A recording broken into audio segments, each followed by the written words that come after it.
Hello, everybody. Welcome once again to Counselor's Couch 101. I'm Jim Stump, and I hope you're all having a happy holiday season. I hope you're getting into the spirit of things and finding helpful and uplifting things to do with the season and with the people that are in your life. I wanted to put some positive stories on these posts for this time of the year. Oftentimes, when we talk about issues and that come up in counseling, they're not necessarily happy, right? And we try to bring those conditions into a happy, successful conclusion. We try to help people out, and that's a good part of the message. But along the way, a lot of it was very difficult, and it's difficult to go through for the people that have to re-experience all the pain in order to let go of it. And one of the themes that came up for me was thinking about this subject and trying to find something positive for the season. I've often heard and still hear that counselors are nothing more than paid friends. And if you have good friends, you don't need a counselor. I think that is largely true. But one of the things that happens when we don't seek out professional help and folks are trying to improve their outlook on life and their behaviors and so forth is that they don't follow through. That's the number one thing I hear from folks. They say to me, I forgot. We set up a program. They were going to go off and work it for a month or 6 weeks and then check in with me. And when I check in with them, I find out they haven't done a darn thing. It just didn't come up. It didn't have a reason to be addressed or to have the work done on it. I've said this before and you know it. One of the reasons health clubs work is that people have to pay a monthly fee to be a member of the club. And because they're paying a fee, they want to get something for their money. That's what makes the health club work. They're going because they want to get their money's worth. Well, I want folks to get their money's worth in counseling as well. So, back to do-it-yourself. Yes, you can do it-yourself counseling, but you have to stick to it. You have to have a program. You have to have a way of proceeding through all of the issues that might come up. And maybe you want to check in once in a while just to get redirected, get back, directed back onto the path, and get re-encouraged to do the work, and etc. And maybe that's what a counselor can do for you. And if that's what works for you, then by all means do it. But when it comes down to basic needs on the emotional side, some of the physical or psychological disorders might take a lot of professional assistance. But for most of us, a lot of things can be done on the emotional side to make things better in life and have a better outlook on the things we're doing and things we want to accomplish, right? Do it yourself. The number one thing I would say to people is be productive. Do something with your time and your energies and your wealth. Wealth doesn't necessarily have to be money. It can be a skill, it can be strength, it can be time, it can be a lot of things, right? So be productive. And I came across a few stories. One of them, this gentleman had a mother who was in a hospital. She was recovering from an illness, and he went to see her often. And every time he went, he would stop and buy flowers and take his mother flowers. And finally, his mother said to him, stop bringing me those flowers. Stop wasting your money on these things. Do something productive with the money. Do something better with the money than bringing me flowers. I don't need flowers. I thank you. I appreciate it. Please do something productive. A man was in a grocery store in line checking out. And the lady in front of him, she had a child on her hip, and she was trying to maneuver the basket and all the groceries, get them up to the checker and all that kind of thing. And she wasn't necessarily well dressed or like that. And she looked kind of harried and kind of, under pressure and etc. And she put all her groceries up on the checkout conveyor belt. And it went through, and she found out that she was $16 short.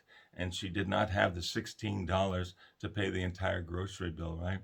So as she started to take the items off the cart and put them back into the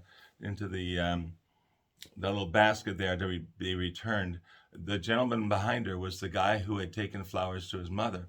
And he told the cashier, he took out a $20 bill, and he said to the cashier, I'll pay it. Here, take this. And the lady began to protest. She said, I'm not a charity case. We can get through. Everything will be fine. I can handle it. And the man says, well, it's not really me giving you that money. He said, that is my mother's flowers. What I'm giving you are my mother's flowers. And he told her the story that his mother had told him, don't bring me flowers, take the money out and do something productive with it. All right. That's a good lesson. It's a good story. It's a good message for all of us, I think. Do something productive with your talents and your skills and your abilities and your wealth, right? I've told this story before, but bears repeating, I think. There was a multimillionaire who had set out to make a whole lot of money in life, and he succeeded in that. And he bought a nice car, and then he became dissatisfied with the car, so he bought a better car. Then he bought a long stretch limousine, etc. Didn't make him happy. He went out and made more money. He still wasn't happy. So he bought a house, a nice house close to the beach. Then he became dissatisfied with the house, so he bought a bigger house on the side of the mountain overlooking the ocean. And he was dissatisfied with that, so he went out to buy even a bigger house. And nothing he did could satisfy his soul or make him feel better about being in the world and what he was doing.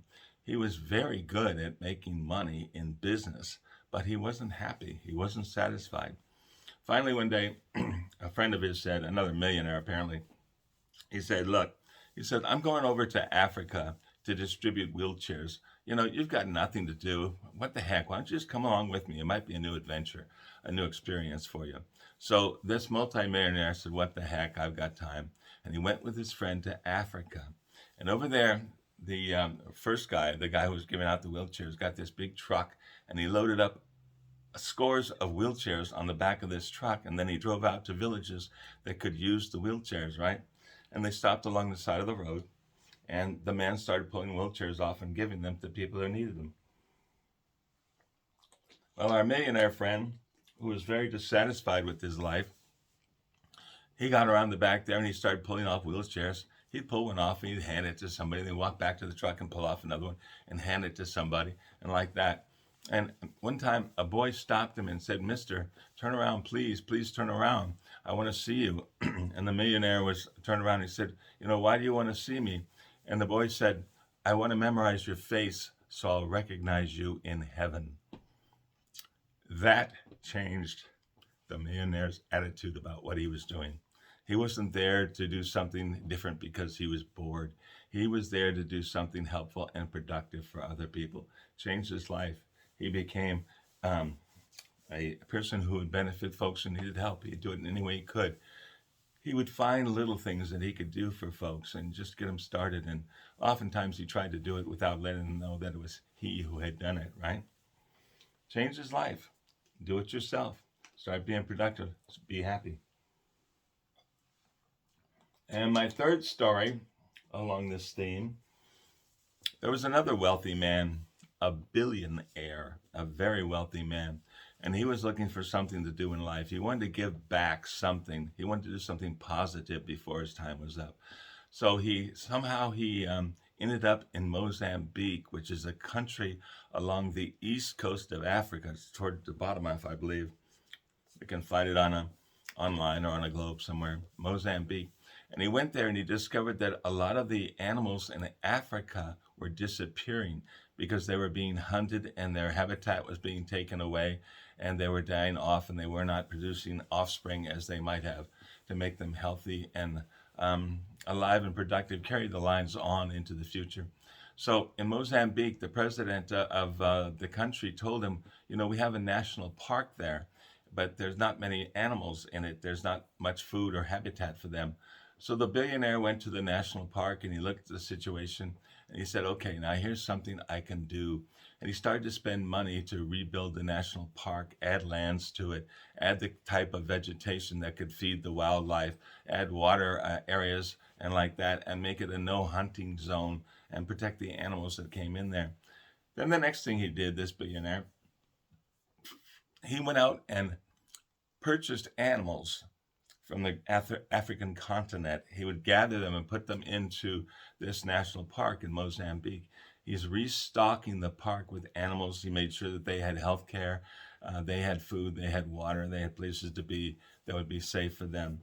And as he was doing all this, he recognized that one of the elements of the park and of Mozambique that wasn't being addressed were the actual people who lived there, the people themselves, the human beings.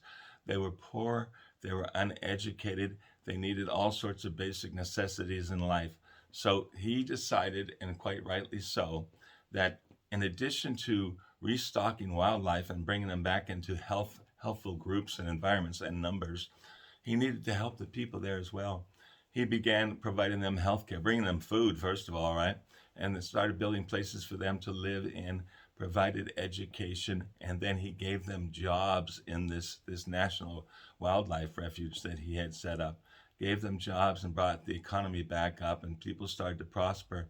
They started to come into their own. They started to feel good about life, feel good about being there, and feel good about working on the park. It was something they can contribute not only to the park and to the country, but to the world. Something positive and beneficial to do. And so this billionaire was interviewed sometime later, and he was asked, "How much money did you spend, refurbishing this park and helping these people?" And the billionaire kind of smiled and he said, "Well," he says, "I spent over $100 million." He said, "Well, what am I going to do with it? You can't take it with you." He said, "I'd like to challenge all the other billionaires in the world. What are you going to do? When you go, are you going to have all your money stuffed in your coffin with you? Is that what you're going to do with it?" He said, it can't benefit you when you cross over. It can't benefit you anywhere but here. And he said, think of all the joy that you'll get, all the blessings you'll get by making productive use of your resources here and now. Do something positive in the world. You'll feel better about being alive. You'll feel better about the world itself. Will bring people back, create connections with human beings, start to remember what it's all about. We're here to take care of each other, are we not? Right? So that's what he told his suggestion to all the other billionaires in the world. Be productive with your resources, right? Don't squander it. Don't just make more money. Do something beneficial to benefit everyone in the planet if you can do it, right? So do it yourself. You want to fix your emotional conditions, any sort of emotional dissatisfactions, unhappiness that you have, and you want the do-it-yourself answers so you don't have to pay some high-priced $200 an hour, apparently, counselor, a shrink. Don't want to waste your money on that. Want to do something productive? You want to take care of yourself? Go out and do something positive in the world. And then if you need to check in from time to time with someone to sort of help you remember to stay on your program and to move forward and to progress, yeah, check in with someone, talk to someone. It doesn't have to be a paid counselor. It can be a good friend. It could be a neighbor. It could be a coworker. It could be people from all sorts of associations that you have in your life. Sit down over a cup of coffee and talk things out. That's fine. But the idea is to get someone to remind you to keep moving forward and stick to your program, whatever that is. You want do-it-yourself emotional health, do-it-yourself emotional happiness? There it is. Get out and actually do it yourself, but do it to be productive, be helpful to other people in life, and you'll see that your mood will change. You will become happier. You'll have a purpose. You'll have a reason for getting up in the morning, and you'll be happy to jump out of bed and go do the things that you have planned for your day and for your program, right? Truly, do it yourself, emotional happiness. Be productive. Don't forget mother's flowers. Thanks for dropping by. I look forward to talking with you next time.